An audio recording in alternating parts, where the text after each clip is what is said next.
Welcome on the Verge. This is Zach Spedden, joined as always by Bob Fallon and Nick Stevens. And we've got some big stories to get into tonight, including the demotion of Grayson Rodriguez to AAA Norfolk after a rough start against the Texas Rangers over the weekend and after a very inconsistent run in the major leagues over the last 2 months. We'll also talk about Cedric Mullins coming out of Monday's game with an injury and what that could mean going forward, even though we still don't know the full ramifications of that as we record here on Monday evening. But first, we're going to start off the show like we like to start off our episodes by welcoming new members of our Patreon community. I'm going to turn that over to Bob, who has a couple of new patrons to welcome. Yeah, a couple guys who decided to take advantage of a new feature that Patreon has rolled out, which is a 7-day free trial. So hopefully you enjoy what you've seen so far. Jack Wisniewski,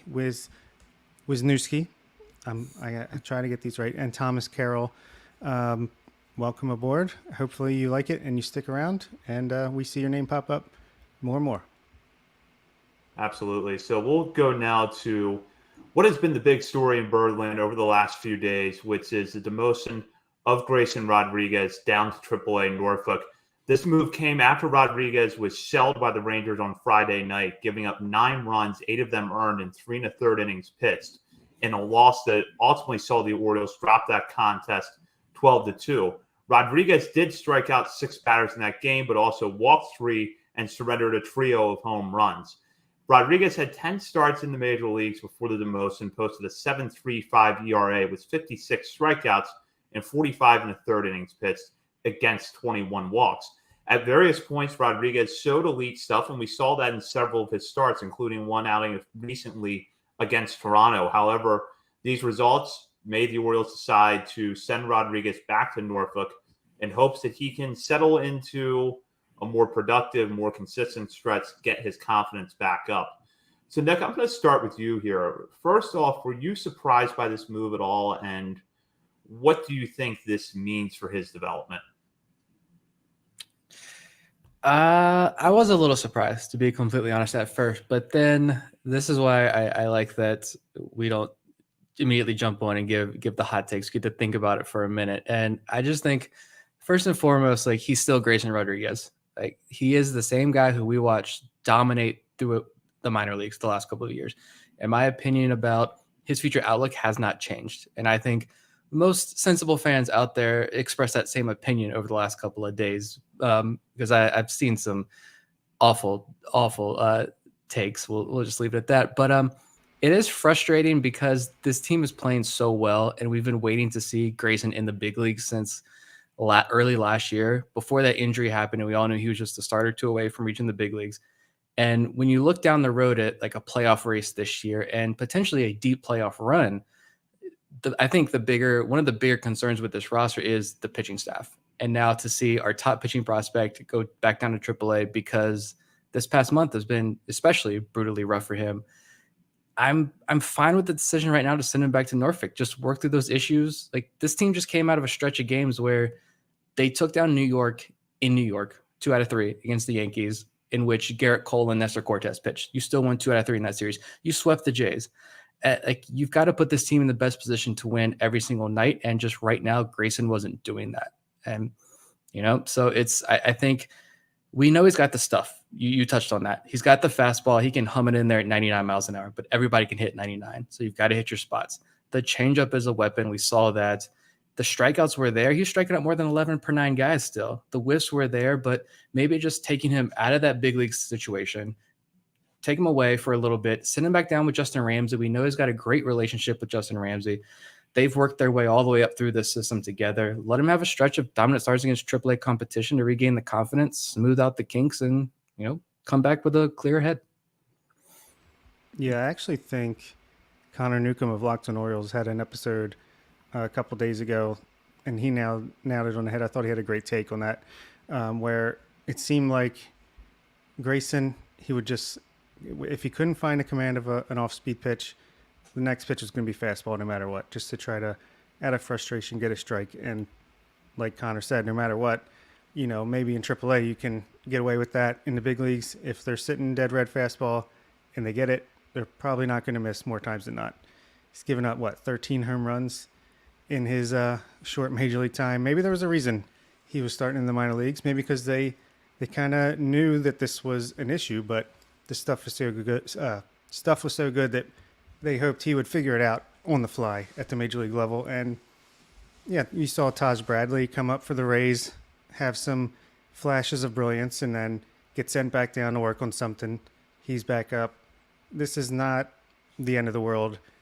And wasn't Kyle Bradish who said when he went back down to AAA, it was like, oh, geez, this is not the same game.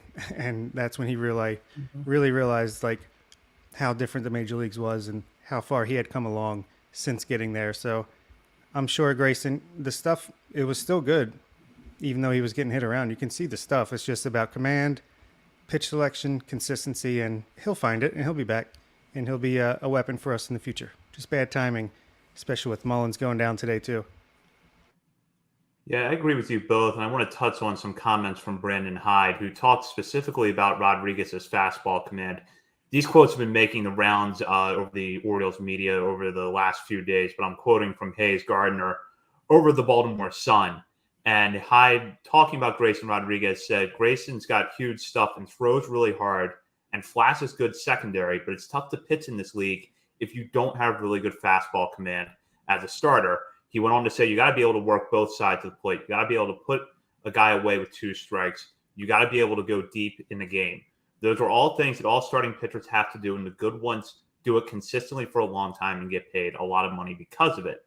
He's going to be that type of guy. Just right now, we feel like the thing for him to do is to go work on those things and come back up here and be ready to help. Everything you see in the data backs up exactly what Brandon Hyde said. The fastball velocity has been excellent this year, but Rodriguez ranked in the 2nd percentile in hard hit rate over at Baseball Savant. And for those who look at Baseball Savant's page, try to figure out what it means.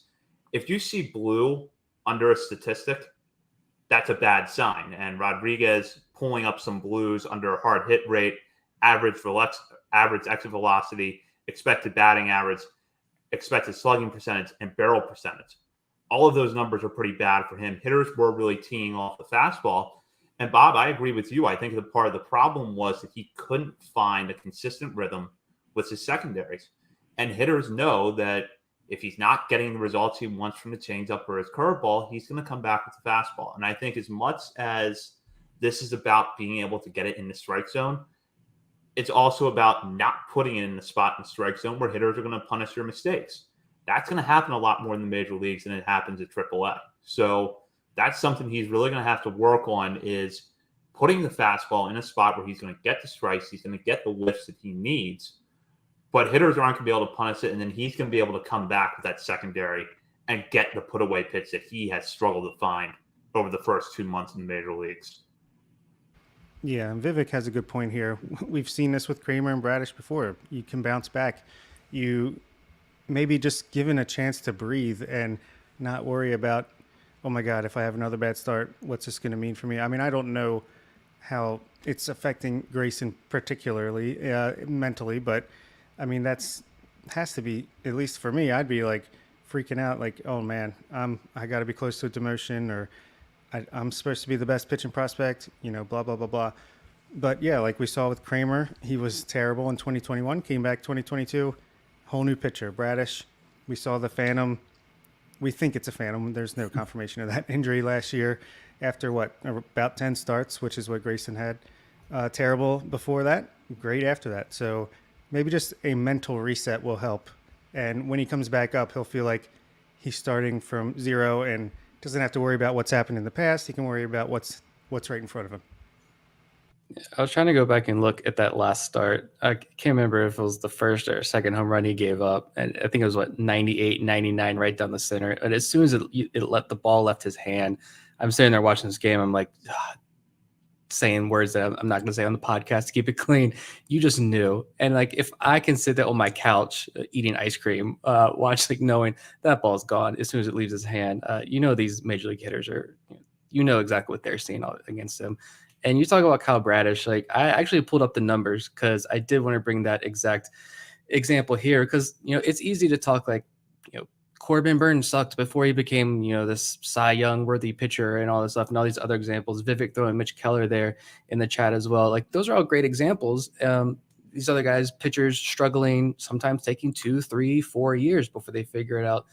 But have the Orioles been able to do that? And for me, like the Orioles just did it with Kyle Bradish, like Bob talked about. And you look at the numbers, Bradish had an ERA over 8 last May and then 7.5 in June, 10 home runs allowed over those 2 months. Hitters were hitting like 350 plus, higher than 350 against him between those 2 months. He comes back after the All-Star break, makes 13 starts, 3.28 ERA, a 2.12 average against, only 6 home runs in 71 innings compared to 11 home runs in 46 innings before the All-Star break. So like, and now look what he's doing this year. He's really, really good this year.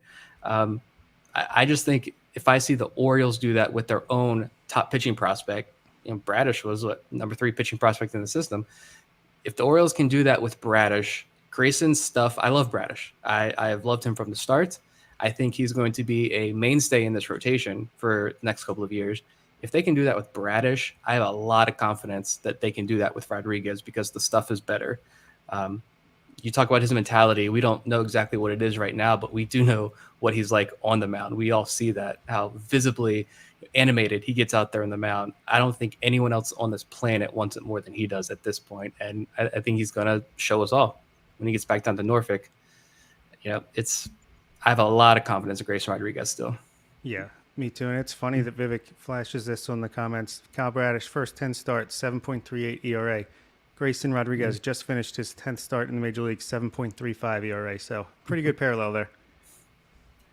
Yeah, and let's not forget that Bradish had, I think it was one really dominant start against a good St. Louis lineup in that first run in the Major League. So we did see some flashes of brilliance from him, just like we saw with Rodriguez, and it came against good lineups. But the overall results just weren't there. And I think the other problem you have from the Orioles standpoint right now is that we know that pitchers not being able to get at least into the 5th inning is the one thing that I think can undo this team. Because if you start to have that problem consistently, that's going to have a ripple effect into the bullpen, and you're not going to be able to hold on to these close leads late in the game. And Rodriguez does not help you out there right now with the way he's pitching. So you want to be able to get him to the point where you feel like, all right, can you count on in a typical game, Rodriguez going out, being able to give you 5 or 6 innings of 3-run baseball with a lot of strikeouts? Right now, you can't count on that consistently. I don't need Rodriguez to come back and be an ace right away. But what I want to see from him is just that ability that he gets the ball every 5th day, and you don't have someone warming up in the bullpen in the 3rd inning because he's just hit a wall and pitchers are teeing off a fastball. Yeah, and I wonder if he's even sent down if it wasn't for the competitiveness of the team who's fighting for a division right now early on. 15 games over 500 or 14 now after today. I mean, they might have given him a chance to work through it at the Major League level. And it's not like he's not striking guys out. Like Nick said, he's striking out like 11 and a half batters per game. So, yeah, I think it's just a matter of time. Let's just relax a little bit. I know it's brand new to have these kinds of expectations, to be this good, to have a record like this early in the season after the past few years before last year. But this happens. Good teams have struggles. They have losing streaks. It's a long season. Yeah, it just also stinks when it all is like hitting us at one time here. And like I said, it's just the fact that this pitching staff, I feel like, is very fragile. It's very vulnerable because, who is Dean Kramer? Like, we still don't know. We're still asking this question. We see him have a great start, and then we see him struggle, and then it's some okay starts. He isn't fully all the way there yet, one way or the other. Even Kyle Bradish, it's not like he's this grizzled veteran yet. He's still a second-year player. Gibson is pitching well, but you wonder, all right, can he keep this up all year long? And then when someone does falter, it's not like, we're going to talk about the outfield here in a little bit because that's going to be changing, but it's not like the outfield situation where if there's an injury, now that there are outs that this team can go to. There are other options this team has. If something happens in the infield, there are other options. If something happens to the pitching staff, there aren't a lot of options right now. We're seeing Austin Voth come in on Wednesday to make the start because there really are no other options right now. Spencer Watkins not built back up yet. Bruce Zimmerman has been solid, but what are you going to get out of Bruce Zimmerman in the major leagues? Like it is frustrating, but yeah, I've got all the hope, the belief in the world in Grayson Rodriguez when he returns. Give him a couple of weeks, he'll be all right.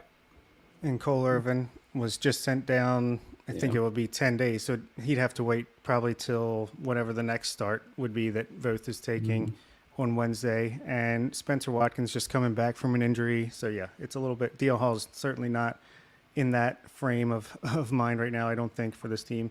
So, yeah, it's unfortunate, but good teams have depth for a reason. The Orioles do have depth. Unfortunately, starting pitching wasn't exactly the brightest spot of that. Yeah, and I'm going to actually go back to a tweet that Nick put up on our account over the weekend. At the time, the Orioles were 33-18. The record has changed since. But you ended this tweet, Nick, by saying, now go outside, drink, 2 or 3 at least, let the sunshine rush over you. First of all, I feel like I should be reading that in my daily calm voice, and maybe that should be the mantra for our show going forward. Go outside, drink 2 or 3 at least, let the sunshine rush over you. Do you stand by that opinion 2 days later? Yeah, I mean, I am drinking. I drink every episode. I'm drinking tonight for other reasons than just to relax. But it's like, yeah, like this is still what the second best team in baseball. I don't know what the updated standings look like right now. Rangers won today, so I think it's third technically. Okay, still, like this is still the number 2, number 3 team in all of baseball, and it is tough. Like Bob talked about. All right, if this was like last year, this team wasn't as competitive, would they let Grayson stick in the major leagues and figure it out? Probably. And that was my first thought, was like, just keep him in the major leagues. Let him figure this out. He can get through this. We got all the belief in the world in him. But it's like, no, this team is winning. This team can win this division. It's no longer like, man, next month's going to be a tough test for the Orioles. It's like, no, like we are the test. Other teams have to prove it against the Orioles right now. And I still think that's the case, even with Grayson struggling and Mullins' injury. I still think that's the case. And it is hard because it's been, I don't even know how many years, 6, 7, 8. It's been years and years and years of thinking one way. And it is tough to, break that mindset. So, yeah, just drink. And for us older folks, it's not even like, 2016. I mean, that was like a 5-year blip, 2012 to 2016, and there was like 14 straight years of losing before that even. So like, yeah, 20 out of the last 25 years have been miserable. So I get it, but we got to change that mindset. Completely agree. Even as we move over to this next topic, which is the injury Cedric Mullins sustained in the 8th inning of Monday's game against Cleveland. Now, we don't know the full extent of his injury yet, but it has been reported that he was removed from the game with a right abductor groin strain.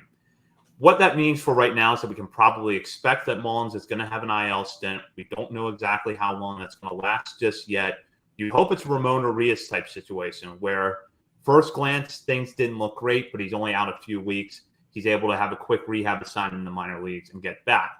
Mullins has been one of the Orioles' most productive hitters this season, and in some ways is putting together a career best year when you look at his walk rate, playing great center field as well to go along with that, hitting at the top of the order consistently for the Orioles.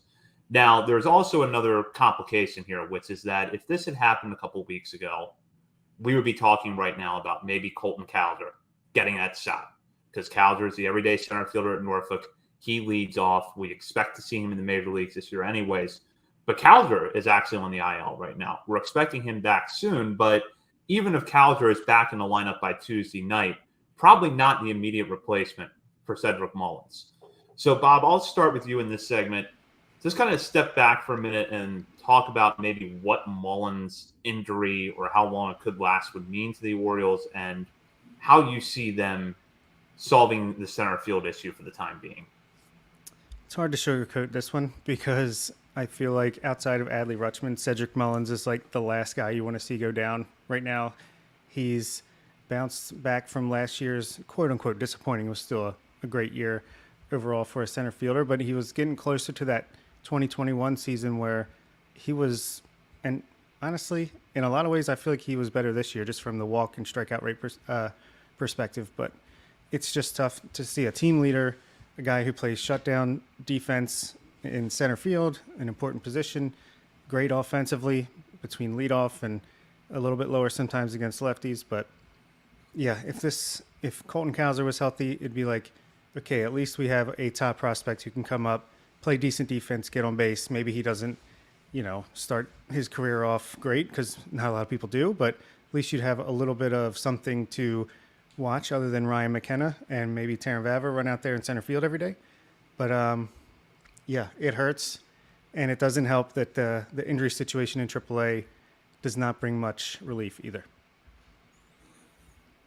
Yeah, it's hard to really sit here and talk about the ramifications because we don't know exactly how long he's going to be out, obviously, right now when we're recording this. But I just think if it's like Bob said, there's no sugarcoating this. He's almost a 2-WAR player already this season. Phenomenal numbers, a threat on the base paths. He's doing it all. It's going to be hard to replace that defense out in center field and just his leadership. I think it was Ryan McKenna who had a really good quote. I don't remember the exact quote, but basically said, like, this is the guy who's leading us through this charge this year.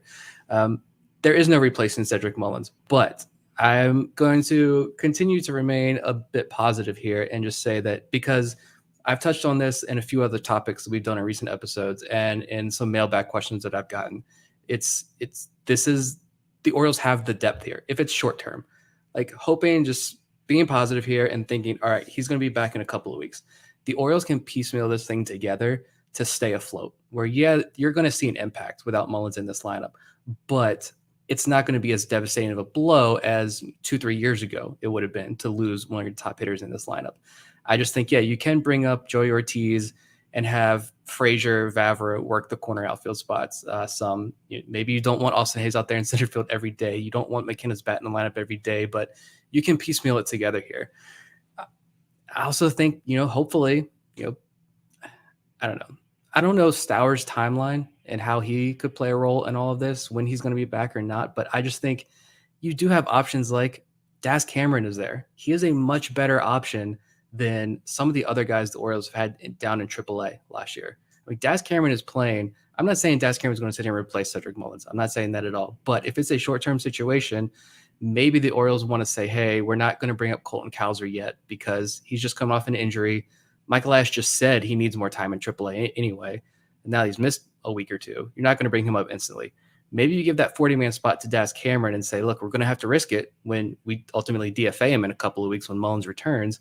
But Cameron can fill that role. He can play defensively, a fine defense out there in center field. And the bat has been pretty hot down in AAA. So I just think there are viable options to replace Mullins if it's a short term. If it's long term, we're having a longer conversation, I think. But short term, I feel a little bit more confident here. I feel like there's so many ways this could play out because I think I saw someone tweet that grade 1 is like 2 to 4 weeks, grade 2 is 2 to 3 months, grade 3 could possibly be out for the season. Let's hope it's at least grade 2, if not grade 1. But yeah, I mean, what do you do? Do you put Jorge Mateo in center field, who got a little taste of that in spring training? Do they feel comfortable doing that and bring up Ortiz to take over shortstop, or Westberg? Or do you, once Cowser gets back and healthy for a week or two, do you bring him up if you think it's going to be a little bit longer? Hudson Haskin will be back in Norfolk, I think, this week because he did a rehab week in Aberdeen. Do you give him a shot? Daz Cameron, like you said, I'm going to look up his stats. He got off to a really bad start, but he's been really good of late. I'll let Zach give his opinion, and then I'll come back with the stats that I should have had ready. Yeah, I can jump in with some of Cameron's numbers here. He's batting .267 with an .840 OPS through his first 159 plate appearances. And just to give a little bit of background on Cameron, he was once one of the top prospects in baseball, once a consensus top 100 guy, an early pick by the Astros. He was actually part of the trade that netted the Astros Justin Verlander in 2017. However, the results have been pretty bad for him offensively in parts of 3 seasons with the Tigers in the major leagues. So he has not proven that he can hit major league pitching, and he has sort of been more of that AAA bat that you have out there for depth, good speed and defense guy. But the offensive numbers so far have been, take this as a grain of salt, some of the best production he's put up at AAA in his career. Yeah, that's why I just think he can give you that option there. And again, you wonder, though, would Elias want to risk losing him? Because you're going to have to DFA him. If Cedric Mullins is only out a couple of weeks, and you go to Cameron and say, all right, well, we're going to have to DFA you off the 40-man. When he returns, are the Orioles going to be okay losing him? You got Ben DeLuzio down there now, so who knows? Maybe they are. And Ben DeLuzio season is where it's at. But yeah, like there are options. The timing does suck because everyone is hurt right now, but it's the depth. The Orioles have built this depth for a reason, and it's why I like the idea of just bring Ortiz back up. You have him play the infield. You move these other guys to the outfield. Frazier, you get him a few more at bats. I'm fine with that in the short term. You can fill the void over the next month, I think, and be okay. Yeah, and I got these numbers. Daz Cameron, since April 20th, is batting .317 with a .969 OPS, 11% walk rate, 19% strikeout rate, 250 ISO, 141 WRC plus, 8 doubles, 6 home runs, 7 stolen bases. That's over 122 plate appearances. So, Mike Elias got his original guy back, got him in this development system, and turned him into an all-star. So he's not going to miss a beat. Cedric Mullins' right-handed version coming up. No, I mean that is at least encouraging if he needs to come up. But yeah, I agree with Nick. You kind of I feel like there's so many ways they could patchwork this together if it's a short-term thing. But even is this the shot Cal Stowers needed? If he gets healthy and comes back up, finally could have a nice run ahead of him. We'll see. I don't know. And Ryan O'Hearn, he plays outfield too, right? So you've got him there as well. We promised Josh Lester you're going to get more different position availability. Yeah. Let's see. I still don't know if this would force the Orioles to bring up Jordan Westburg right now. That would be really interesting to see if they do that, because I'm still sticking to the belief that they want to keep him in AAA where he keeps smashing, and they ultimately trade him over the next couple of weeks.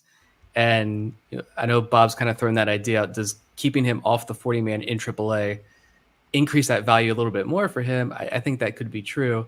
But at the same time, we're sitting here talking about you got to put the best roster out every day to win games.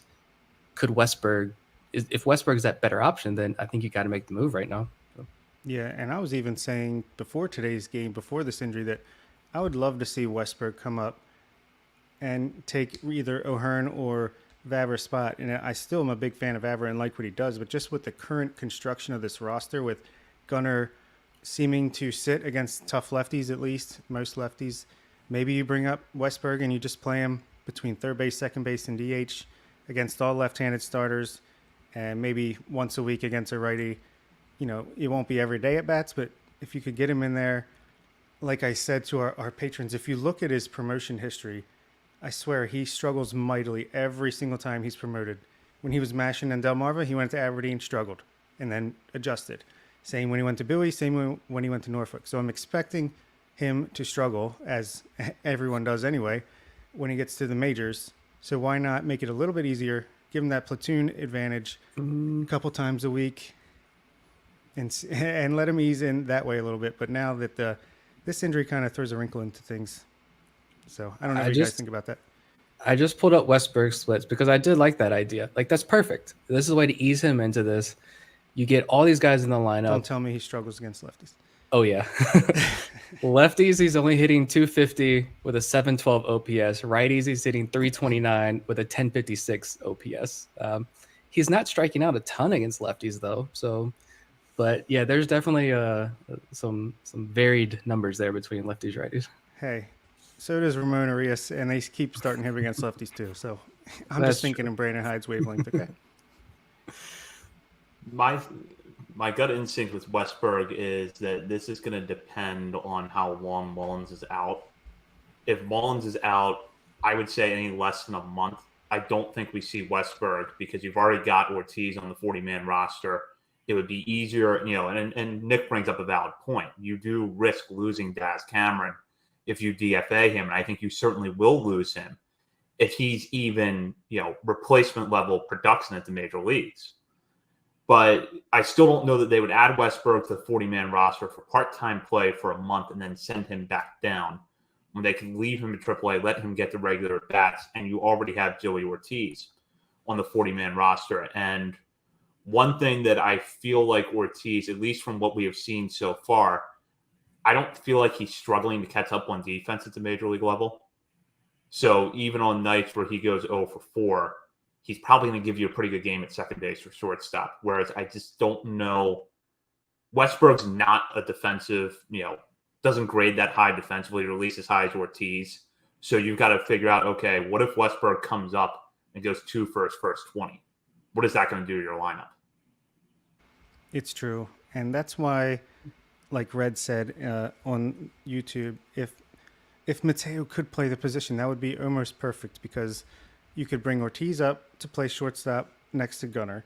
You move Mateo to center field, where you don't have to have two blank holes in your lineup right now. At least I'm just talking about how bad Mateo has been in May at shortstop and center field between McKenna and Mateo. So if he could kind of kill two birds with one stone, at least temporarily, but until Kowser's ready, that would be nice. I'm just not sure if he's capable of it. I don't know. I've seen a lot of people that have the ultimate right solution here on Twitter. It's bring up Heston Kjerstad.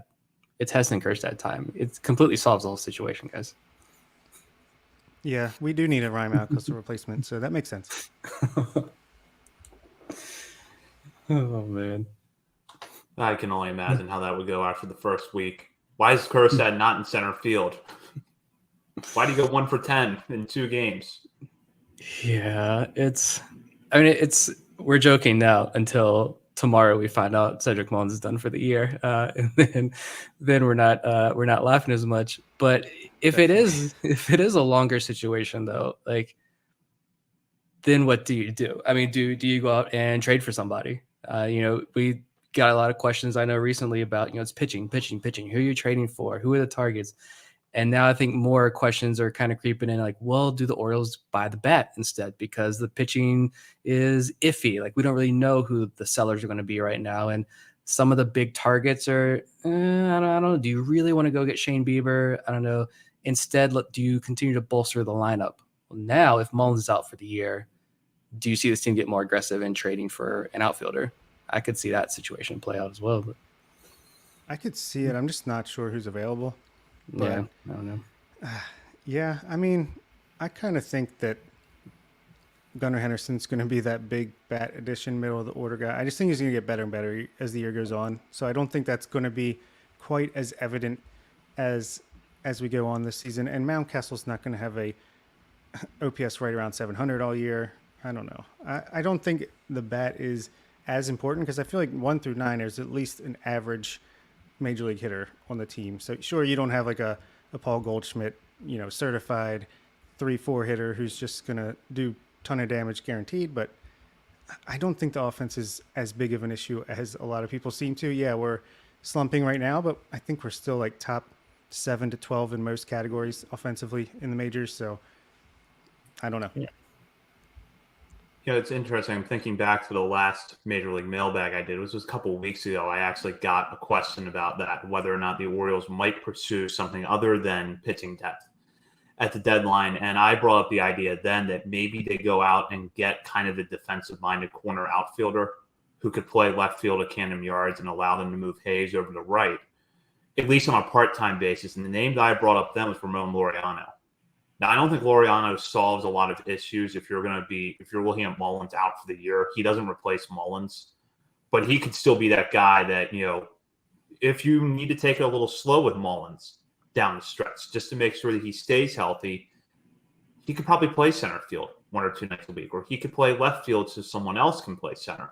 So that's a name that comes to mind for me. Plus, I think he has a year or two of control after this year. So you would have the flexibility, if he does well, for you to either keep him around or see if you can flip him in the offseason for something. And he's probably not going to cost you a whole lot. You're probably not going to give up a big prospect to get somebody like that from the A's. Yeah, especially the way they make their trades. But yeah, I don't hate that idea at all, especially because when Mullins is back and everyone's healthy, that's a much more potent Ryan McKenna right there, who could probably get in a little more often than McKenna does right now. But yeah, I don't think that's a bad idea at all. Yeah, and at least as well, if we're thinking long term here, it's early enough to where maybe you just do bring up Colton Kowser as well. and roll with Kowser, and you don't even have to make the trade. You can trade the assets that you're going to trade this year for pitching, and you can roll with Kowser. I mean, I know Michael Elias has said he needs more time in AAA, but I mean, the guy's hitting 331 with an OPS over 1,000, on base percentage of 469 in 37 games this year for the Tides. I mean, 40 strikeouts to 35 walks. Yeah, there might be that strikeout issue might be strike issue, quote unquote issue. The strikeouts will probably be more, they will be more prevalent if you bring him up in the next couple of weeks to the major leagues. But I think that on base percentage, all of that's going to translate to the major leagues. I have full confidence in Calder, that working out for Calder. So yeah, maybe he's not hitting for a high average at the beginning, but he can play a good center field. I feel like he's made more highlight reel plays this year than he has the last couple of years combined. He's really stepping up in that real cavernous center field down at Harbor Park. I feel a lot more confident in him playing center field at Camden Yards now, or anywhere in the major leagues right now after watching him more closely this year. The eye is going to be there. He's going to get on base, and you can ease him into this. And so even if it is still long term, I still feel confident in Kowser coming up too. So yeah, options. I agree. And if he can fill in for Mullins, whether it's in 2 weeks, a month, whatever, if he can fill in for Mullins in center until he gets back, and then if Mullins can please get healthy and man center field, Kowser can easily patrol the new left field. And I don't know about easily; it's a little different, but I think he'll be good out there. He's got the arm, he's got the range and the reads. And then you move Austin Hayes in his cannon for an arm in right field where he doesn't have to cover as much ground. I think that's pretty much as good of a outfield defense situation that the Orioles will get at this time. Yeah, I want to see how Calder looks when he comes off the IL. I do think there's a danger in promoting a player too quickly, regardless of how well they were producing before or how, bad or whatever the extent of the injury is. I do think there's a danger in putting him up in the majors too soon before he has a chance to get his timing back at the plate in AAA. But yeah, after a few weeks, I could absolutely see that as a possibility. And with hitters, I talked a few weeks ago about how I always expect that when a pitcher comes up from AAA, their walk numbers in the major leagues are probably going to be worse, at least for the first few starts, if not for the whole year. I kind of have the same expectations for hitters. Strikeout numbers are probably going to go up. Walk numbers are probably going to go down. Calder's strikeout rate, I think, really, other than when he got to Bowie last year, has generally been high when he's first gotten to a level and then gone down, and then it's neutralized. So that would happen in the major leagues eventually. And to your point, Nick, this is someone who consistently gets on base 35 to 40% of the time. And I don't see that skill going away when he gets to the major leagues. Yeah, that's a good point. I mean, when he got to AAA last year, he struck out 30.6% of the time, walked 10.5% of the time. And this year it's down to 22.3% strikeout rate and 19.6% walk rate. So yeah, even if he comes up and just walks 10%, strikes out 30%, between the defense, the patience, and he'll pop one out. He'll pop a few out. And Reds, again, pretty good comment. That's pretty much what Gunner's giving you right now, but just the outfield version. I think we would take that at this point, and then obviously, hopefully, he improves from there. Yeah, and that's the thing too. Like, we were bringing in these guys with pretty high floors. I think Calder's floor is already pretty high, to where his ceiling, as he gets better and better throughout the season, as he gets more comfortable, then that sting of losing Mullins is lessened just a little bit. It's not going to completely go away because, like I said, you're not going to replace Cedric Mullins with anyone in this organization this year. But yeah, I mean, there are internal options. There are a couple internal options right now, whether it's short term or long term. And then, like I said, you just move towards trading. I mean, you can trade for a piece. You can literally trade for whoever you want in this game. You have the assets to do that. Even if this is an unexpected trade where you weren't expecting to trade for a bat this year, maybe this team was just focused on getting pitching help at the deadline. That's okay. If you have to trade a few more prospects this year to get a few additional bats or something at the major league level, they'll recuperate. There's enough depth down there. The draft is coming up. This team is very good at drafting. There's another international signing period coming. Like this, these guys will be, the pipeline will be replenished very quickly. So this is why you build that depth. And we've seen they're not likely to rush these guys up, especially when they're succeeding at the major league level. So I don't think you can expect just 5 or 6 prospects to debut all at the same time or in the same season. And yeah, I mean, they're a little more patient and smart than us fans who just want to see the young hotness up and competing every day. Completely agree. And with that, we're going to go into our final segment of the show where we shout out a player outside of our top 30 for something they've done, whether it's a good game, a good week, or something interesting in their stat line. And I'm going to start with Bob because not only does he have a hitter to shout out this week, but he's going with 2 pitchers rather than 1. Oh, you can do that? Yeah, we make the rules. Okay. No, my hitter is Isaac Bologna, excuse me, who was struggling mightily at high A Aberdeen, batting 159 with a 496 OPS on the season. And then when Norfolk had all those injuries, he got like up there for a game or two. Only got 1 plate appearance and walked, so he's got a 1,000% AAA on base percentage. But then instead of going all the way back down to high A, he went to Double A Bowie to help out there. And while that's probably not the best news as far as his longevity in the system, at least so far, he's 4 for 11 with an RBI and a walk in Double A. So I just wanted to shout out him getting that opportunity and making the most of it so far.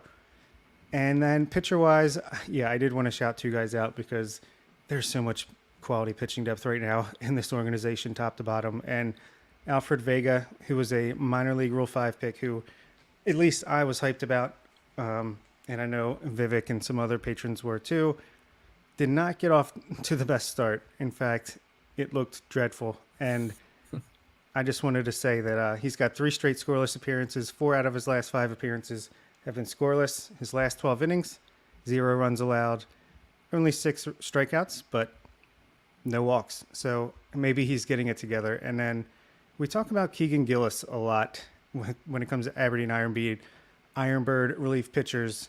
Dylan Hyde, another guy who's 25 years old in high A right now, 6'1", good strikeout pitcher. He deserves some love as well. He has a 4.09 ERA, but a 1.60 FIP and 2.25 xFIP.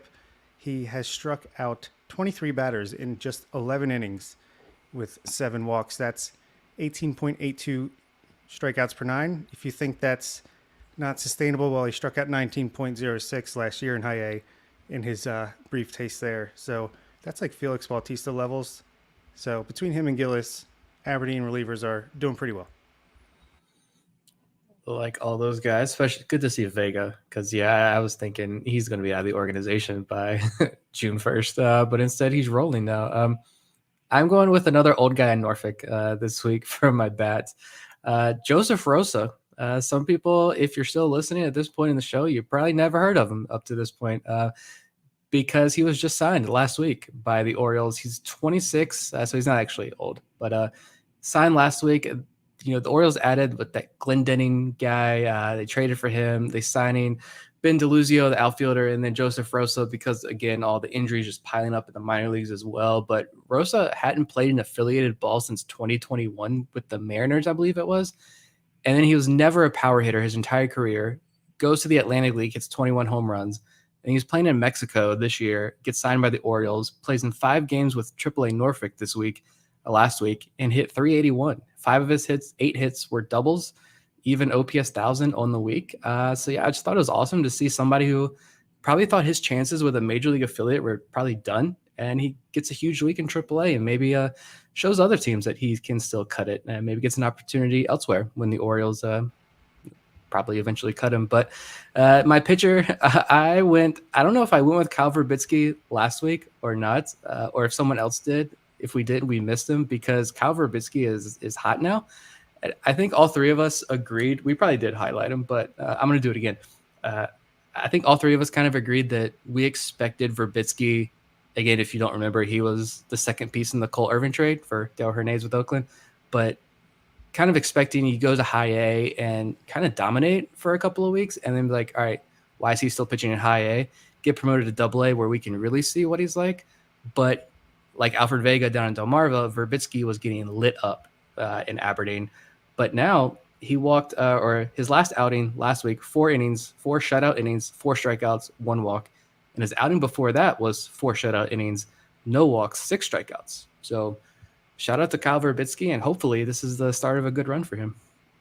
Yeah, funny story about Joseph Rosa. I was traveling a lot this weekend, as I'm sure a lot of people were, but I get the alerts from the MILB app on my phone, and I'm like, I see, I don't know, Connor Norby, home run or double run scores.